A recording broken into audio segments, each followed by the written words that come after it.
How do we deal with loss of a person we love? First, by recognizing there is no right way. There is no right way to grieve. There is no right way to get over it. There is no right way to respond. As many different people as there are who pass away, and as many different people as there are who have lost someone they love, is as many different right ways to grieve as they are. The only way that is not right is to push away your feelings. Because we think somehow that if I push them away, they'll go away. Which isn't true, unfortunately. Whatever you're feeling, whether it's in the loss of a loved one, whether it's anger, whether it's grudges, whether it's at any time in your life, feelings, emotions don't go away by pushing against them. They become assimilated and absorbed and therefore harmless to us, and rather a beautiful part of a new piece of who we are when we're able to create space within us for them. So, there's grief. There's sadness. There's loss. And be present with it. Be present with it. There will be tears. There will be anger. We think it should be just sadness, but frequently there's anger. How dare you leave me? How dare you not take better care of yourself? How dare you have gotten into a car without your seatbelt? How dare you, whatever it may have been. There's anger. There's anger at God. How dare you take my loved one? There's anger at people who haven't lost. How dare you smile? There's anger at the sun. How dare you rise? This is very, very natural. And so we just create space for it. But what we don't do with any of our emotions, and this is true whether you've lost a loved one or at any time in our life, is we don't hold on to them.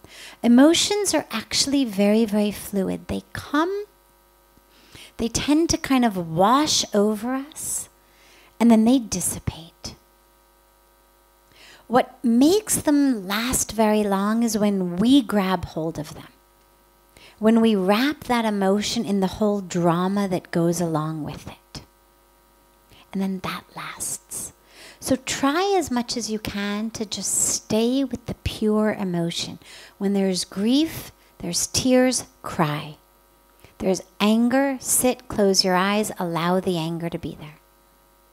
And what you'll find is one tends to flow into the other actually really quite quickly. First there's grief, then there's anger, then there's fear. What's going to happen to me? Then again, maybe there's pain. Then again, maybe there's anger. Then you know what? Then there's joy. Because in the sadness, a moment arises, you remember, a memory comes, and then there's joy. Because you're there in the memory. And then maybe even you laugh. Maybe it was a funny memory.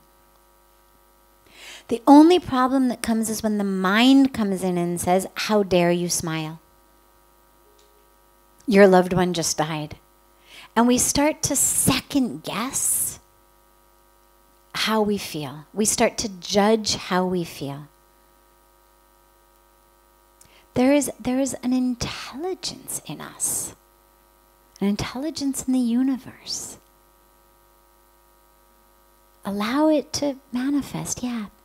You're going to grieve. Create the space in yourself, in your life, in your day-to-day schedule. Give yourself time, literally, to grieve. Don't make yourself so busy that there's no time to grieve. And I don't mean you have to force it, but have quiet time. Sit. If grief doesn't come, fantastic. Allow poetry to come. Allow meditation to come. Allow something else to come. But create space and time in which whatever it is that's happening in you in that moment can come. The other piece, though, that goes along with that, along with the just acceptance of pure emotion, whatever it may be, is the awareness also that that which we had from the person, a lot of it is still with us, not all. You no longer can hold their hands, you no longer can sit in their lap, you no longer can look deeply in their eyes, and that's a real loss. And that absolutely requires grieving. And the essence of who they are is actually still with you. And your love for them and your love with them is also still with you. Because that love lived within you. It didn't live in them. They catalyzed the love in you. They lit the fire of love in you. But that love lived within you, and the reason you know that is when they went out to the store or they took a trip for the weekend, you didn't feel any less love. There was no relationship between their physical presence or distance and your experience of love. If it was in them, not in you, the farther away they got, the less love you would feel. This AC is great. It gives us cool air. Our beautiful rivers sitting in the back under it are getting the most cool air. I'm getting the least cool air. I'm the farthest from it. The rest of you are getting some amount of it in between. If I walk out that door, I'm going to get less. You walk to the other side of that wall, you're not even going to know there's an AC on. Because it's in that machine. It's not in me. But with love, it doesn't happen like that. Person gets up, they go in the kitchen, they go to the store, they go to work, they go on a trip. You don't feel any less love. It's in you. We only feel that less love. We panic when they leave us, whether they've abandoned us in a divorce or in a just left us in that way, or whether they've left their body entirely. In any of those circumstances, that's when we start to feel less love. But the truth is that love has always been in you. So whether they are still in their physical body, but they have said, I don't love you anymore, or whether they are no longer in a physical body, in both cases, the love you felt is still in you. They haven't done anything to surgically remove it. They haven't siphoned the love out of you. They couldn't. It's impossible.